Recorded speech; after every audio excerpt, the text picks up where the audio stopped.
You are tuned in to a fireside chat with Zany Mystic. Join us now on another exciting metaphysical journey.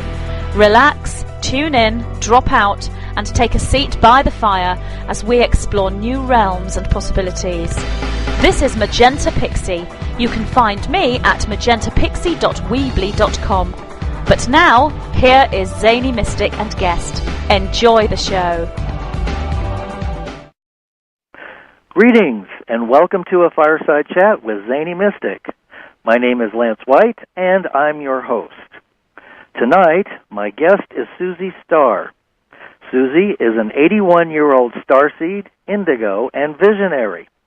Like many of us, she didn't fit into her family very well and spent a lot of time isolated and a lot of time hiding from her mother in the garden, conversing and being consoled by fairies, gnomes, and ETs.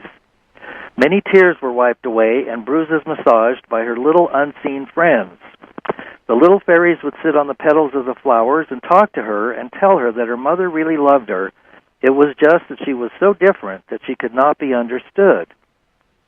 She had a photographic memory, was ambidextrous, and could read people's thoughts.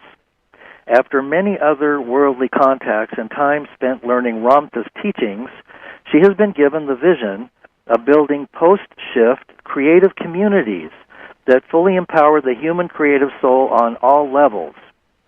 In her own words, I know that my mission in this life is to assist in raising the consciousness of the world so that everyone who survives the earth changes and the days to come will have a wonderful place to live where there will be no more wars, sickness, disease, and hatred. A place where there will be no more slavery and everyone will be sovereign and love will prevail. You can find out more on her website, www.SUZYSTAR.net. So let's meet this unusual and gifted star child and grandmother now. Hi, Suzy. How are you? Hi. Fine, thank you. Great. Wonderful. Beautiful, beautiful weather here in Oregon where I live. Good. And I spent about 2 hours this afternoon out in our garden harvesting green beans and artichokes and cherry tomatoes. Oh, that among sounds many wonderful. other things. Yeah, it is. It's lovely. Well, I have a garden too, and I think that most of us who are tuned in to what's going on with the GMO food and the rest of it are planting gardens for food and for the flavor and for just for the fun of it. Yes. And the sustainability. I think that's the way of the future. Well, it really is, and that's basically what we need to do is we need to learn how to go back to basics. Mm-hmm. And, even if you live in the city in an apartment, if you can't have a garden, a rooftop garden, you normally have a little patio, and you can certainly raise things there. Absolutely. So now, just to kind of go back a little ways, what was it in your childhood that made you realize that you were different from the other kids? Well, number one, I came in with complete memory of who I am. Uh-huh. And that I was sent here for my mission, and I was allowed to choose my parents. And I did, and I chose my mother because she is a true pioneer. Uh-huh. And ironically, the little town that I was born in, and I chose to come through her body, was a town called Ponca City, Oklahoma. Huh. And in Ponca City, just outside of the city, there is a huge, beautiful, beautiful statue of a pioneer woman. Yeah. And that's my mother. Wow, that's just wonderful. To the T. It really is. And so I came in, like I said, with memory. I knew that I was a former Andromedan and that I had been sent here on this mission. I was walking and talking when I was 5 months old. Wow. So that's one of the reasons why I knew I was different. Uh-huh. You know, and then the other thing, too, is that, well, I looked very different from the rest of my family, and I kept lapsing into this foreign language that no one understood, and my parents were not, they were not wealthy. My father had come from a wealthy family and gone through all of his inheritance, and so he and my mother didn't have a lot of money, but because my mother was so far ahead of her time, she was able to provide us with beautiful, beautiful food. I can never, ever remember sitting down for a meal without having the full meal. Salad, main course, lots of veggies, and always a beautiful dessert. And other kids that I knew, and, you know, I was born in, actually, I'm 82, okay? Oh, wow. Okay. I was born in 1930, and, of course, that was, you know, right around Depression time. Right. But, like I said, we always had loads and loads of food, and so that was one of the things that, you know, I had chosen my mother for, was for the opportunity to teach me how to do all of the basic things that is really becoming a lost art. You know, nowadays, if a woman had to make her own clothes, she'd be lost. Oh, you know? They're so used to going down to the store and buying something. Right. Well, it's funny because our lives parallel in a certain way. I'm only 61, but I spent a lot of time with my grandparents because my parents liked to party a lot. And my grandparents were pioneers who came out from Kansas in covered wagons and then put themselves through school and had a ranch. And, of course, on the ranch it was just like what you said. There wasn't a meal, 3 of them at least a day, that were just, you know, 5-course meals. And so I got a chance to experience that myself. Great, yeah. Well, it's really a wonderful education, and, you know, I feel blessed, even though my mother didn't understand me, and it was very difficult for her. She disciplined me, bless her heart, in the only way that she knew, which was the way she had been disciplined. And so I, many, many times, had to be rescued by my Andromedan family and taken back aboard a spacecraft and healed, because otherwise I would have been mentally challenged, because she used to hit me up against the side of my head and knock me across the room, and I would, you know, hit the wall and pass out. Wow. Yeah, and this went on for a long time, and then, as I got older, you know, there were belt buckle beatings that I had to endure, and so it wasn't the most pleasant of childhoods. Right. But you stuck to your guns in terms of your beliefs. For the most part. You didn't just say, "Well, I was wrong, Mother. I made that up." Yeah. I stuck to my guns, and you know, I matured very far ahead of everyone, and they didn't know what to do with me in the school. They kept advancing me, and you know, had the family been well-to-do, I probably would have been put in private schools. Oh, right. It would have, you know, been a lot easier. But I came here to learn how to express as a human. Yeah. Yes. And that's the way you do it. You know, you learn by the hard knocks, and that's the only way you do learn. That's right. So, you know, I just lived with it, and you know, left home at a very early age after a very unsuccessful, unhappy marriage, and that my mother had arranged when I was 16. And then I ended up getting married the second time. I was just 18, and I had 5 Earth children by that husband, and interestingly enough, I had 4 miscarriages, and I never understood what those were all about until I died when I was 40 on the operating table, Wow. And I was taken to the light and shown my Andromedan family and my Earth family. And these two children came forth. And they were young adults, a boy and a girl. Uh-huh. And they were extraterrestrial children. Wow. They looked somewhat like me. And I was introduced to them as my children. Wow. And then later I was told that when I was 4 months pregnant, that I lived in a very remote area in Michigan, and they came and they took the fetus from me while I was out and took it back to their planet and raised that child. And they actually did 3, but one of them did not make it. Oh.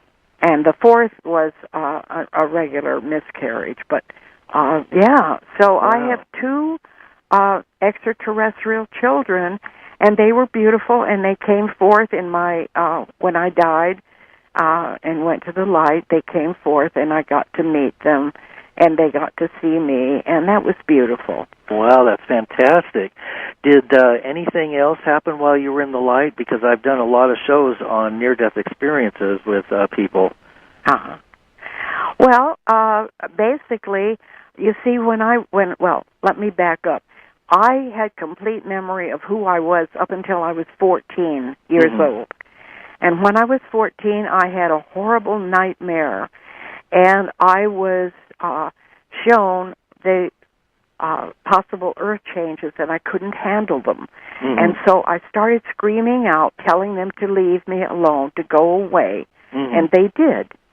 So within 2 weeks, I lost all my telepathic abilities and complete loss of memory of who I was. And so from the age of 14 until 40, I led a very 3D life, what I call a 3D life. Wow. I was very focused into the now, doing the best I could with my children, because my husband, bless his heart, he was a brilliant, brilliant young man, but he had had a very disturbed childhood also, and he didn't want children. Oh, boy. And I thought, being that he was raised Catholic, that he would change once I had the children. But he didn't. Not until later on in his life did he change. But when the kids were little, I was mother and father to those children. Wow. And I spent a lot of time with them, taking them places and, going places. And we had a lot of fun together, and I loved it. But like I said, I was very into the now. So when I died on the operating table, that's when my past was revealed to me. The veil was dropped, and I got to see, all of my past, and that's the first that I remembered. I mean, I didn't, up until 14 I knew, but then after that, like I said, the veil was dropped, and I had no memory of that, you see. Right, So it was revealed again when I was 40, when I died. And my whole life passed before me, and I saw all of that. And then, after I came out of that operation, the veil was dropped again. And all I remembered at that point in time was enough to tell my doctor, my regular doctor, that I was never, ever going to go to a doctor again. and I didn't, except for broken bones. Right. But it has slowly been coming back, the memory. And I was told by my Andromedan family that you were sent here, Susie, to express as a human. So you are only going to be aware, or it will only be revealed to you what you need to know in order to function. Yeah. So through the years, it has been gradually coming back. And when I lived on the island of Kauai for 10 years, that was when I had the most memory come back to me. Isn't that island a kind of a connection to some of the past civilizations that have been here before? It's a very strong spiritual place. Oh yeah, I mean that was my original entry point into this earth as a human. You see, up until the time that I went to Andromeda, I traveled around this earth, this world, actually, I shouldn't say this earth, the whole world, as a light being. And what I was doing was working with the different extraterrestrial groups, teaching them to come from a place of love. Because without love, no matter how intelligent you are, it will always dead end. Yep. You know, it will end up like the Atlanteans, okay? Yep. Or like what's happening today. Exactly. Yeah, really. Yeah. So when I went to Kauai, it came to me that I had lived there as a Lemurian. And that's actually, and that's actually when I met Ramtha. I was living on the island. I had a real estate and development firm over there, and I had started a company called Creative Communications that I could bring educators to Kauai, and I started out doing that for the real estate people because, you know, that's a remote island, and they didn't have the access to all of the fabulous trainers that I had when I was doing real estate in the Bay Area. I lived near San Francisco. Oh, yeah, me too. You know, and I worked for the #1 real estate firm in Santa Clara County. Wow. And our broker paid for us to go to all of these incredible instructors, and they love to come to San Francisco. You know, so I got all of that fabulous training. So I wanted to bring those educators to Kauai, which I did with my creative communications business. And then one day these women came into my firm, and they were interesting. They were the girls that had started the ropes course. Oh, yeah. Remember that? Yes, I do. Well, I took it through the EST Foundation. Oh, did you? Okay. Yeah, during the 80s. Well, they came to Kauai because they decided they wanted to live over there. And they had made a lot of money with all of their interviews and everything with this ropes course. And so I helped them find several places, a place to live and a place for their business. And one day this young man came by their place of business, and it was a metaphysical bookstore, and they had a bunch of crystals and things in the window, and he saw them, and he went in, and he told them, he said, if you'll arrange a meeting, he said, I just came back from a wonderful, wonderful seminar, and I will show your friends and you a video, and it was of Ramtha. So I went, and I sat there, and I knew, I'm getting goose skin right now just talking about it, because I knew immediately that Ramtha and I had a past together. And so when after that was over with, I started showing Ramtha in my home, the Ramtha tapes. People from all over the world, Lance, were coming to my home to watch the Ramtha tapes. Oh, nice. And one day, this young couple showed up, and it was most unusual. I have a very varied background. There's not too many things I haven't done. Okay? Sounds like it. I mean, like when I lived in Alaska, I ran a restaurant. We used to serve 250 people a day in that restaurant. Oh, my gosh. I know. Wow. And my pies and my soup were their favorites. I used to sell 50 pies a day, an average. Wow. Can you believe that? Well, that's a lot. Yeah. And then the offshore oil riggers came to me and asked me to do a dinner for them, so I started catering business. I used to cater sit-down dinners, prime rib dinners, for 200 at a time of these offshore oil riggers in Alaska. Okay, so like I said, I've had plenty of experience. So on Kauai, there was never ever a time that I can remember that I didn't have at least a dozen guests at my house for dinner. Oh, nice. And I lived up in the mountains on Kauai, up near Kokei, Mini Canyon, and the big forest up there. And actually, it's called Kokei Forest, and the little Grand Canyon is right near it, right across from it. Anyway, people would come up there to listen to the Rampa tapes, and then they would go out into the wilderness, because that was one of the things that Rampa stressed, was to go into the wilderness and commune with nature for about 10 days and hug a tree and just be by yourself, you know. So they would come to my place and stay, and then they would go off on their trek into the wilderness, and then they would come back. Wow. And so, like I said, I had all these people all the time coming and going. And one day, this young couple came, and I was busy getting dinner, and I never paid any attention to how they got there. Just assumed they came to listen to the Rampa tape, so I welcomed them and told them to sit down and watch the tape, and now I went on into the kitchen to do my dinner. And the next day, the girl who had introduced herself as Light, and by the way, I know now that she was an Andromedan. She was a beautiful, beautiful, beautiful woman with black hair and the beautiful peach and cream complexion, the almond eyes. Oh, yes. Just gorgeous, you know.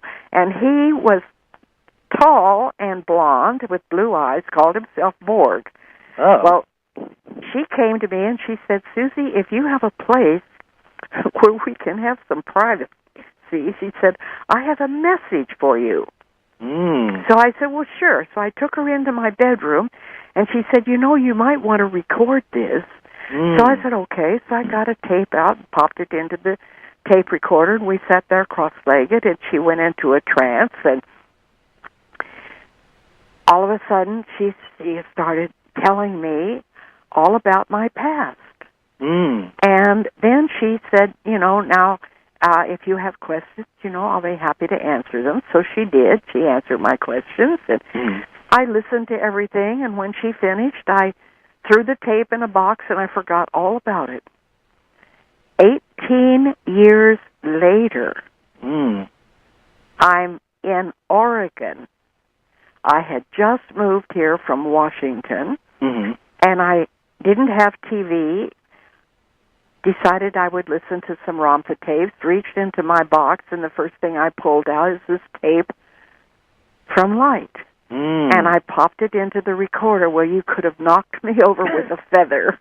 Well, what was it about? Tell us all about it. It was all about how I had come here to start these creative communities and to introduce water, a special water, to the world, which would help raise the consciousness. And that was what I had moved to Oregon from Washington, was to work with this brilliant physicist who I work with now, a Dr. Max Langenberg. You want to hear his real name? Sure.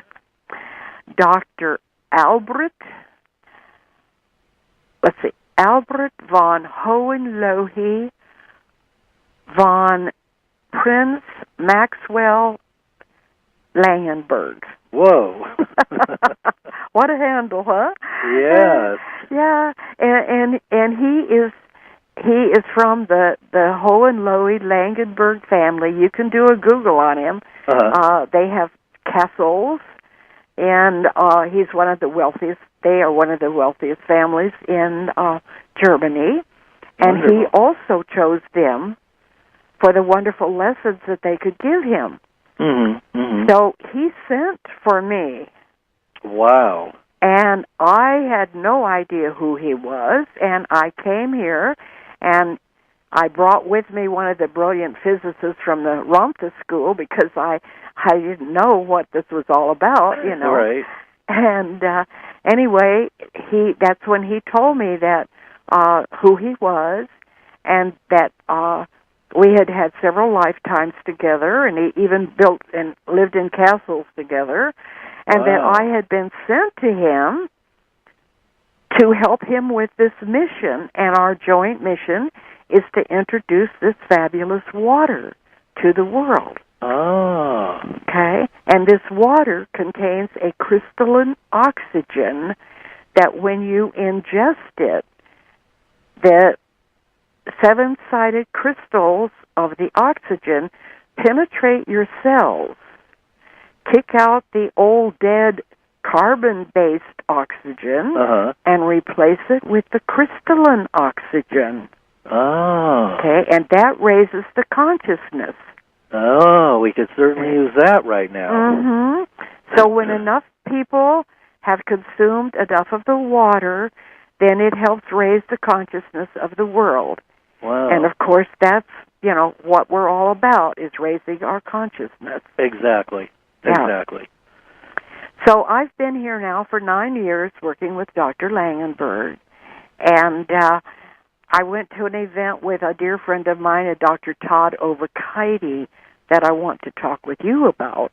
Okay. And because Dr. Ovakite came up with a cure for AIDS when he was living in South Africa. And anyway, I was at one of his events. He's also a Lemurian. And it's a story in itself. I'm hoping that he gets interviewed, if not by you, by our Stephen Cook. Somebody's going to interview him because they need to know his story. And well, you send me some information on him, and I'll get in touch with him. How's that? I will. I definitely will, yes, because he's an incredible individual. Anyway, when I was at his workshop, they tested me, one of the men that was there, and my cells are now 95% crystal. Wow. Yeah, isn't that neat? It's wonderful. Yeah. Now, does that affect your abilities? For instance, they say that we have, besides the 5 lower senses, that we have 360 subtle senses that the Egyptians used to use, and that we should be able to use all of those senses and more.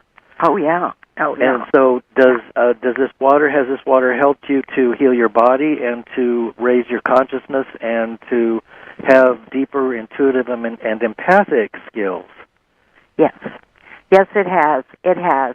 And while I don't have the telepathic ability because it's still being blocked, because you want to remember that I came here to express as a human. And we're all under the veil. Yeah. Exactly. Until the veils lift. But the veils are slowly, dropping. And one of the things that I love about Dr. Todd is that he was guided to go and swim with the dolphins, and he teaches toning. Oh, wow. Okay, and he was directed to do a Lemurian choir. And he is doing a reunion in Maui in December. And people from all over the world that have memory of being a former Lemurian are going to get to go to that. Oh, how wonderful. Isn't that wonderful? Yes. Yeah. So, I mean, it's just everything. I love the synchronicity, Lance, Everything just all comes together. And, there isn't a day goes by that I don't meet another wonderful, loving, exciting person that is supposed to be involved in these creative communities, Now, let me get back to light and Borg, because I want to tell you what happened with that. Yeah. After she gave me the reading, the next day, all of a sudden I noticed they weren't there. And so I asked around my other guests that were there, and they said, gee, we don't know either. They just disappeared. So they came there. They were sent there. Right. And they came there with no car. Okay? Right, of course. Nobody saw them arrive, and nobody saw them leave. They just left. Exactly. Yeah. And that's what, that's what's been going on with me and my life. And when I went to the first Ramtha event, he told me, he said, Susie, you and I were Lemurians on the island of Kauai, and Wow. we lived together in underground caves and lava tubes. Interesting. And you know, it is interesting because when I lived on Kauai, I kept being shown these things and being shown the giant crystals that have been buried there that are helping to stabilize our world and to also to raise the consciousness. Yeah. So wonderful. anyway, I'm blessed. No kidding. No kidding. I love it. I love it. Yeah. And you know, I like I said, I've had so many different professions, and so many. You know, I've been an electronic technician, working with very, very highly evolved, mentally highly evolved engineers from Fairchild Semiconductor. And you know, and then I had my my restaurants and my creative communities. I do costume designing for the Oregon Performing Arts Center, and for another beautiful, beautiful lady from New York who came to Yelm, where I live, to be at the Ramtha School. And I made costumes for her. And you know, there aren't too many things that I haven't done, and that's what I needed to do, you see, so that I can share this with my creative communities. Well, now, that kind of brings us into another aspect of your life, and that is, how are you involved with this interesting project, which is on the home page of your website? It's a global project to create 250 creative communities around the world. Right. And these look absolutely wonderful. I'm assuming that these are post-shift communities that don't use money and that are empowering and self-sufficient, that encourage creativity and all of the abilities that we have inherent within us to come out. Are you actively involved with these communities now? I am actively involved in recruiting people to be involved with these creative communities. When I first started that came to me over a period of 5 years. Wow. When I was in the Ramtha School, and by the way, I was in that school for 18 years, and I want to say something about that school, because there is not a day goes by, and I'm getting goose-skin talking about this, that I don't bless Ramtha, and I don't bless J.Z. Knight for bringing him forth for us to learn, because I'll tell you, that was the most fantastic education that I could have ever in a million years ever had. Wonderful. And, you know, it is. It's wonderful. Yeah. And after having been in that school for 18 years, you know, bless their hearts, and I'm not putting them down, but I go to other channelers. It's like going back to kindergarten after having been in college. Right.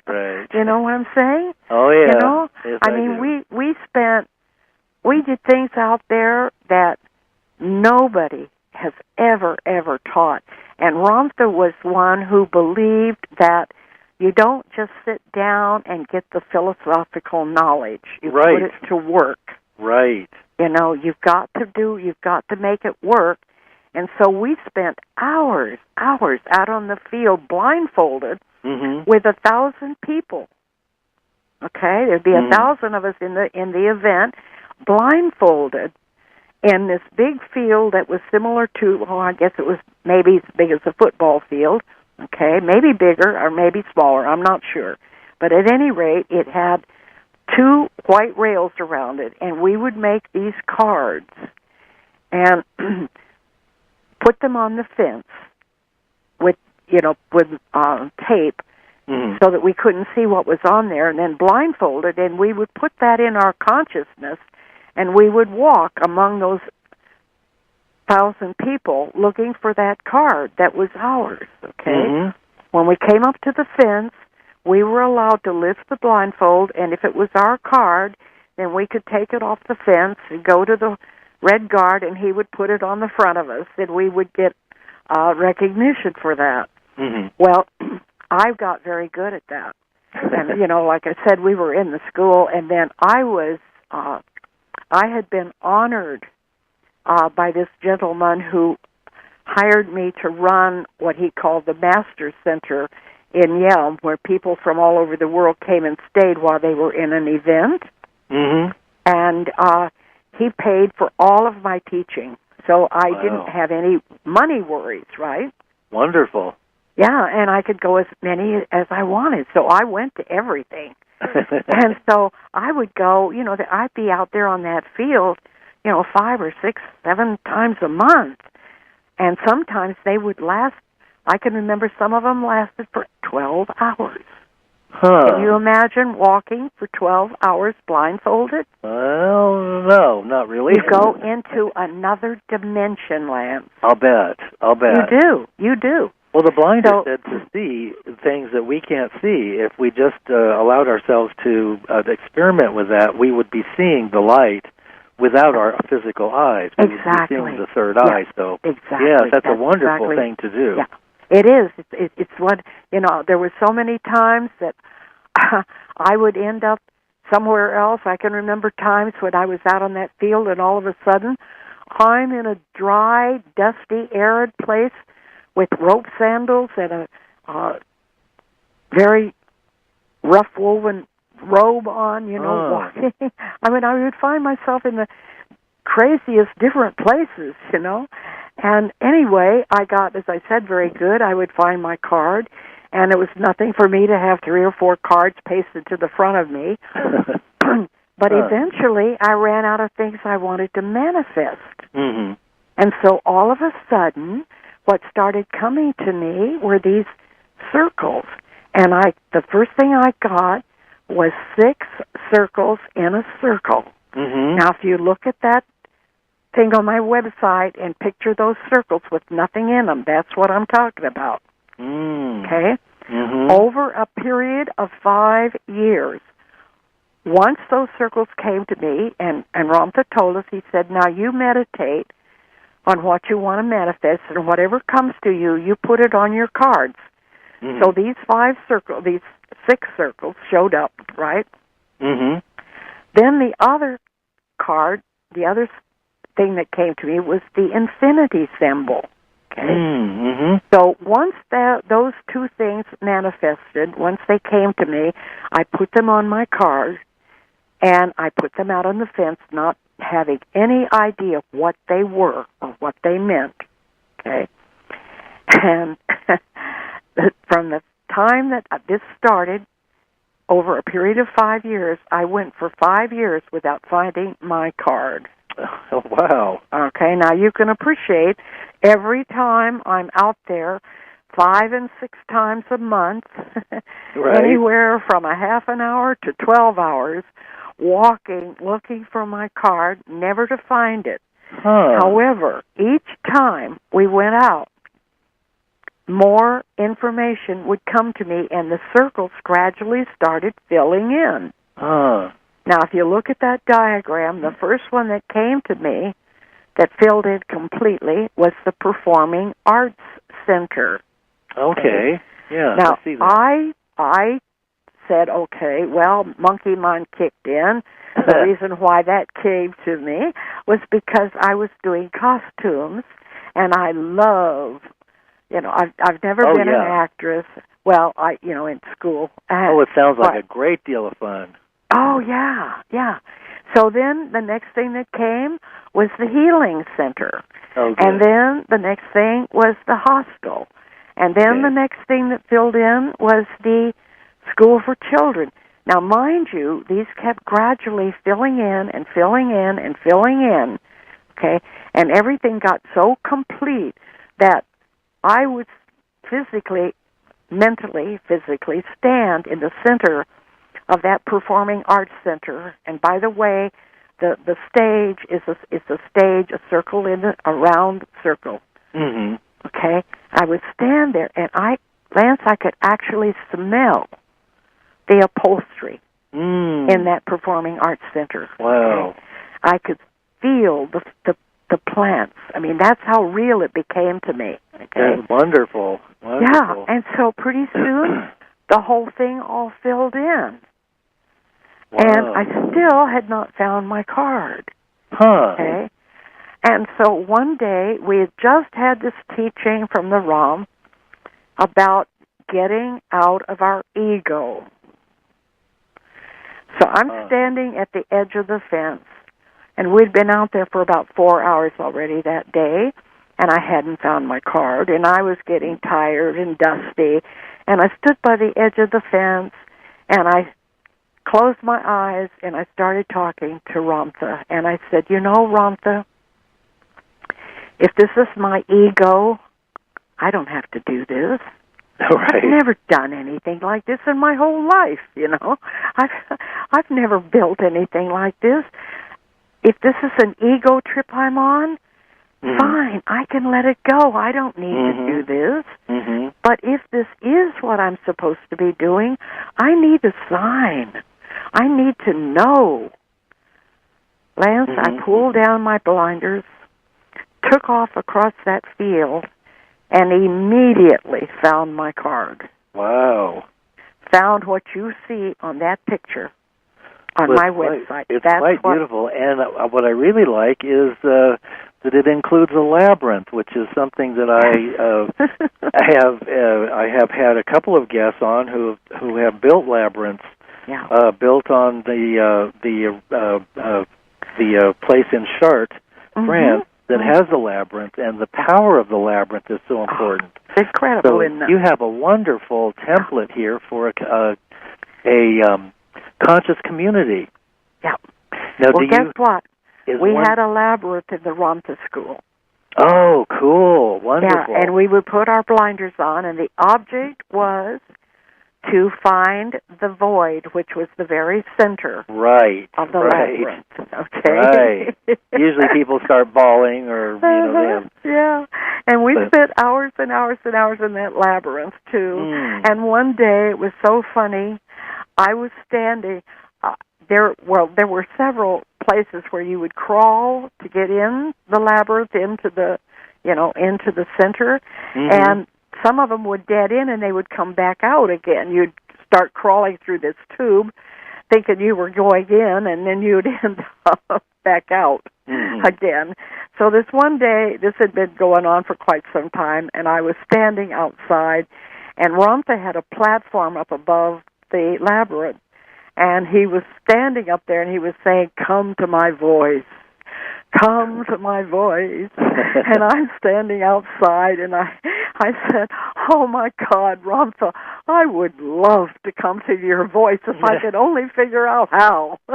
And you know what? All of a sudden, it went blink like that, and I was standing right under him. Wow. Yeah. Wonderful. It is. So again, it's a fabulous school, and you may hear contrary, but you know what? That's because people don't know, or they get in there and they fail, or they're not successful and they badmouth it. Yeah. And that's to me, that's their shortcoming, okay? Well, I think everybody has to find their own way, and then with any school, I think you have to give it a chance and find out for yourself. Well, and not every teacher is for that particular person. So that's right. Instead of making the teacher wrong, we need to simply make an adjustment and realize that, well, that teacher was not aligned with my soul path, and there must be somebody else out there. And get what you can from the people. I've gotten so much from Jay-Z Knight's appearances in What the Bleep and other shows, and she always inspires. So I'm tickled about this community. Now, one question that comes up, since we're I never thought, for one thing, I never thought I'd be alive in August of 2012, but I am, and so are you, and here you are at 82. What is your intuitive and empathic feeling about what's coming next and the time frame that we're looking at for some of these earth changes, and how we can implement some of the shifts in our own life prior to anything, prior to what's coming? Well, number one, as soon as we can have disclosure, yes, the ETs are going to come down and work among us. They're not going to do it for us. right. So we can't sit with folded hands. They're going to come down and teach us and work with us. And I was told by my Andromedan family that there's going to be 12 or 13 different extraterrestrial groups that will come and work with us. And we'll be able to choose who we work with. Okay? But once we work into the fifth dimension, we are all going, our ages are all going to be reversed back. And did you ever read the books, the Life and Teachings of the Masters of the Far East? I might have missed that one. Okay, well, there's like 5 or 6 of them, and it was an actual happening that occurred back in the early 19th century by this man who, Baird Spalding was his name, from the Los Angeles area, and he and a dozen very highly intelligent individuals were invited to come to India and work with the Ascended Masters. Okay. And they showed them what you can be like. Now, if you guys have not read those books, I highly recommend you get them. Would you repeat the name of the book and the author again so we can check that out? All right. It's called The Life and Teachings of the Masters of the Far East. Okay, good. And you can buy them from Amazon. They have them. They have the used ones. The author is Baird, B-A-I-R-D, and his last name is Spalding, S-P-A-L-D-I-N-G. Wonderful. Oh, I love it. Thank you. And in there, these masters are thousands of years old, and they look like they're in their 30s and 40s, okay? And they showed Baird Spalding and his companions what we have the ability to become and what we will become when we move into the fifth dimension. Okay. Now that's, as I understand it, that is something that could happen as within the next year, so to speak. That's correct. Yes, that's correct. We're in a window of time, and that it isn't necessarily the December 21st or 22nd, 2012, instantly, poof, everything's going to change. But there are several windows that are going to be opening for different people, perhaps different timelines. Right, exactly. And each of those timelines ultimately leads us out of the, shall we say, the imposed matrix and the control systems of this society and into a higher, loving, compassionate realm in which we're free to do much more than what we're able to do here. Right. Absolutely right. And so the creative communities, in all probability, will not be built, they won't be built until the timing is correct. When is that going to be? I don't know. Right. Whenever we get our money. But what has come to me is that our ETs have the ability to create they could create a complete creative community like I have pictured there. And by the way, there's much more to that community than just what is shown there. That's just the community center. But at any rate, they can completely recreate that in 3 days. Oh, I believe it. And have it up and running, yeah. So actually what our job as it is seen now, and as I understand it now, and this keeps evolving as I evolve, is that we will simply be manning it. Right. And supplying or providing the education for what I call the bridge people. In other words, these are the people that are going to make it through the earth changes and through the days to come, okay? Yes. But yes. they're not necessarily going to be able to move immediately into the fifth dimension because, like you said, they'll be coming at different levels at different times. And so our job is to be able to run these centers and show people what they have the capability of becoming. Yes, yes. So Absolutely. That's basically what our job is going to be. That's what I'm sensing as well, that there's so many people like us that are, shall we say, we have a vision and we are prepared, but we're in a holding pattern for the moment. That's right. And That's we will exactly be pulled out of, the switches will turn on, the DNA switches, and we will know intuitively and without doubt what it is that we're here to do.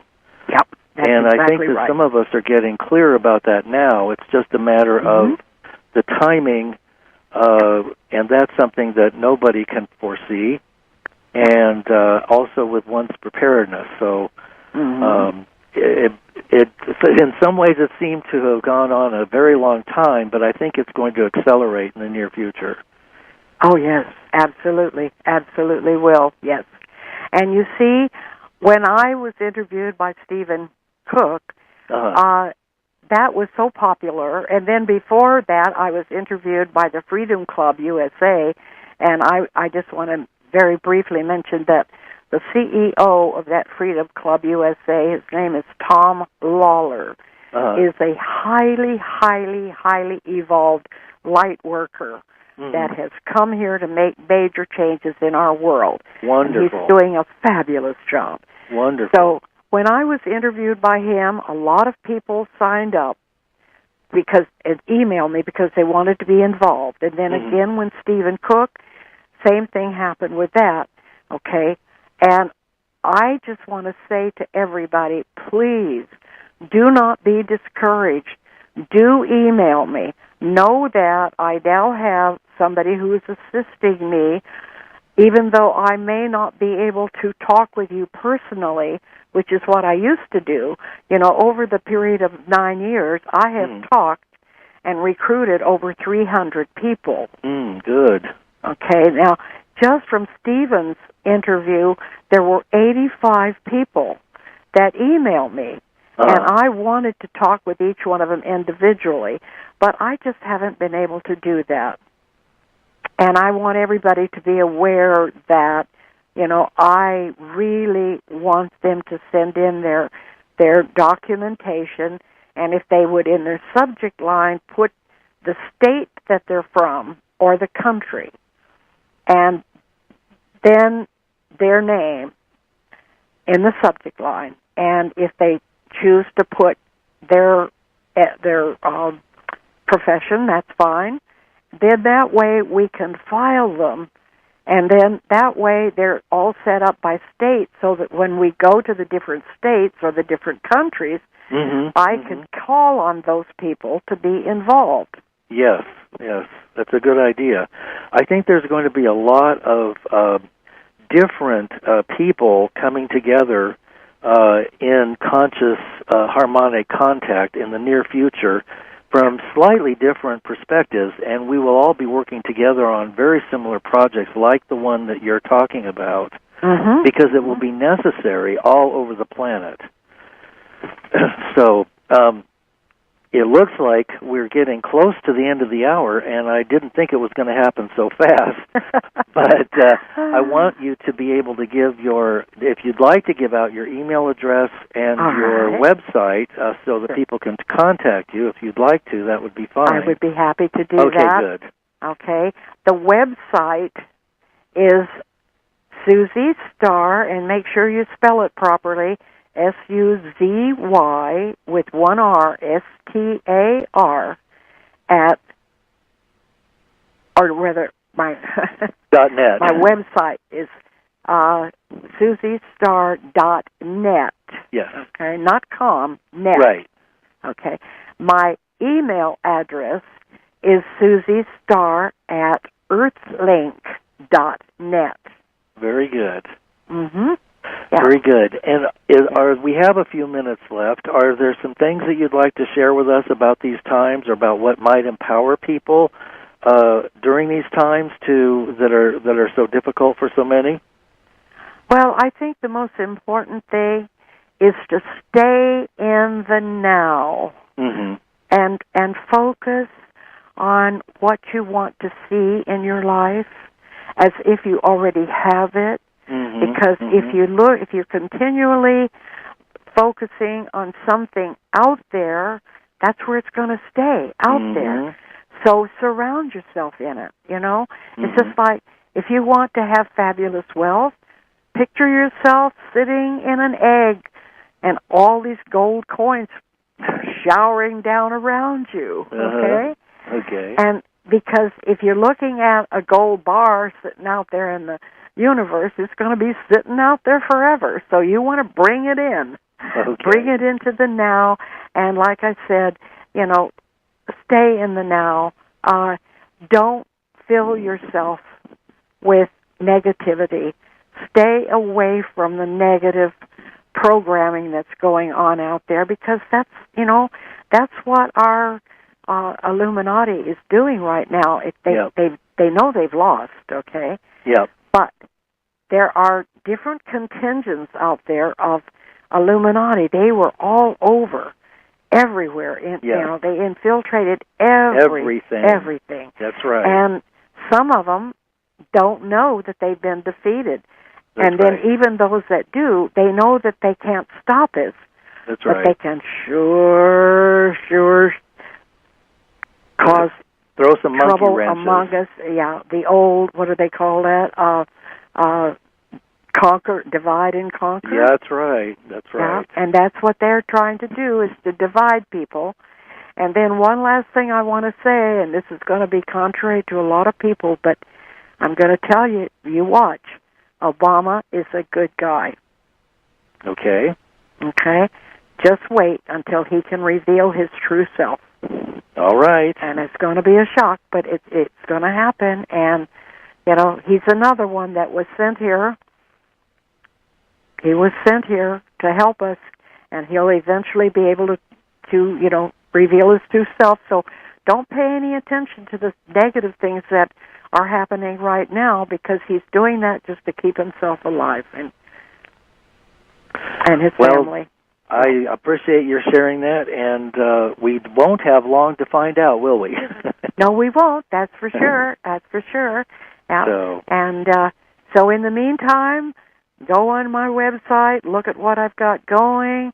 Know that eventually we're going to be moving into a cashless society, where my experience with starting a bartering club back in the 70s, we'll be doing bartering, and everybody will be without needing money, but the money is going to come forth, and that's what's going to help us get to where we need to be. Exactly. So when you get your fabulous wealth, spend, because that will jumpstart the economy, and that's what we need to do right now. All right. You got it. Okay. Well, Susie, thanks so much for being on the show. You've been a delight, and I just love what you're doing. And people can get a hold of you through your website and your email. So thanks again for being on the show tonight and for giving us so much wisdom and so much insight. Well, thank you, dear Lance, for inviting me, and we're going to heal you, too. Oh, thank you. Thank you. I appreciate that. Yeah. All right, everybody. So keep doing the good work, sir. I will. I test you. I know you will. Stay tuned for the next show, and we'll talk to you next week. And thanks again, Susie, and good night. Good night. If a woman had to make her own clothes, she'd be lost. Oh, you yes. know? They're so used to going down to the store and buying something. Right. Well, it's funny because our lives parallel in a certain way. I'm only 61, but I spent a lot of time with my grandparents because my parents liked to party a lot. And my grandparents were pioneers who came out from Kansas in covered wagons and then put themselves through school and had a ranch And, of course, on the ranch, it was just like what you said. There wasn't a meal, 3 of them at least a day, that were just, 5-course meals. And so I got a chance to experience that myself. Mm-hmm. Great, yeah. Well, it's really a wonderful education, and, I feel blessed, even though my mother didn't understand me, and it was very difficult for her. She disciplined me, bless her heart, in the only way that she knew, which was the way she had been disciplined. Mm-hmm. And so I, many, many times, had to be rescued by my Andromedan family and taken back aboard a spacecraft and healed, because otherwise I would have been mentally challenged, because she used to hit me up against the side of my head and knock me across the room, and I would, hit the wall and pass out. Wow. Yeah, and this went on for a long time, and then, as I got older, there were belt buckle beatings. You have a garden, a rooftop garden. You normally have a little patio, and you can certainly raise things there. Absolutely. So now, just to kind of go back a little ways, what was it in your childhood that made you realize that you were different from the other kids? Well, number one, I came in with complete memory of who I am, and that I was sent here for my mission, and I was allowed to choose my parents. And I did, and I chose my mother because she is a true pioneer. And ironically, the little town that I was born in, and I chose to come through her body, was a town called Ponca City, Oklahoma. And in Ponca City, just outside of the city, there is a huge, beautiful, beautiful statue of a pioneer woman. Yeah. And that's my mother. Wow, that's just wonderful. To the T. It really is. And so I came in, like I said, with memory. I knew that I was a former Andromedan and that I had been sent here on this mission. I was walking and talking when I was 5 months old. Wow. So that's one of the reasons why I knew I was different. You are tuned in to a Fireside Chat with Zany Mystic. Join us now on another exciting metaphysical journey. Relax, tune in, drop out, and take a seat by the fire as we explore new realms and possibilities. This is Magenta Pixie. You can find me at magentapixie.weebly.com. But now, here is Zany Mystic and guest. Enjoy the show. Greetings, and welcome to a Fireside Chat with Zany Mystic. My name is Lance White, and I'm your host. Tonight, my guest is Suzy Star. Suzy is an 81-year-old starseed, indigo, and visionary. Like many of us, she didn't fit into her family very well and spent a lot of time isolated and a lot of time hiding from her mother in the garden, conversing and being consoled by fairies, gnomes, and ETs. Many tears were wiped away and bruises massaged by her little unseen friends. The little fairies would sit on the petals of the flowers and talk to her and tell her that her mother really loved her. It was just that she was so different that she could not be understood. She had a photographic memory, was ambidextrous, and could read people's thoughts. After many other worldly contacts and time spent learning Ramtha's teachings, she has been given the vision of building post-shift creative communities that fully empower the human creative soul on all levels. In her own words, I know that... and then the other thing, too, is that, I looked very different from the rest of my family, and I kept lapsing into this foreign language that no one understood, and my parents were not... They were not wealthy. My father had come from a wealthy family and gone through all of his inheritance. And so he and my mother didn't have a lot of money, But because my mother was so far ahead of her time, she was able to provide us with beautiful, beautiful food. I can never, ever remember sitting down for a meal without having the full meal. Salad, main course, lots of veggies, and always a beautiful dessert.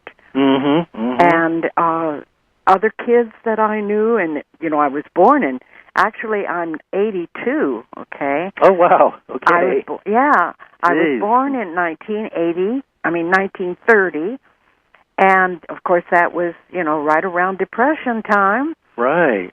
But, like I said, we always had loads and loads of food, and so that was one of the things that, I had chosen my mother was for the opportunity to teach me how to do all of the basic things that is really becoming a lost art. Nowadays. My mission in this life is to assist in raising the consciousness of the world so that everyone who survives the earth changes and the days to come will have a wonderful place to live where there will be no more wars, sickness, disease, and hatred. A place where there will be no more slavery and everyone will be sovereign and love will prevail. You can find out more on her website, www.SUZYSTAR.net. So let's meet this unusual and gifted star child and grandmother now. Hi, Susie. How are you? Hi. Fine, thank you. Great. Wonderful. Beautiful, beautiful weather here in Oregon where I live. Good. And I spent about 2 hours this afternoon out in our garden harvesting green beans and artichokes and cherry tomatoes. Oh, that among sounds many wonderful. other things. Yeah, it is. It's lovely. Well, I have a garden too, and I think that most of us who are tuned in to what's going on with the GMO food and the rest of it are planting gardens for food and for the flavor and for just for the fun of it. Yes. And the sustainability. I think that's the way of the future. Well, it really is, and that's basically what we need to do is we need to learn how to go back to basics. Mm-hmm. And, even if you live in the city in an apartment, if you can't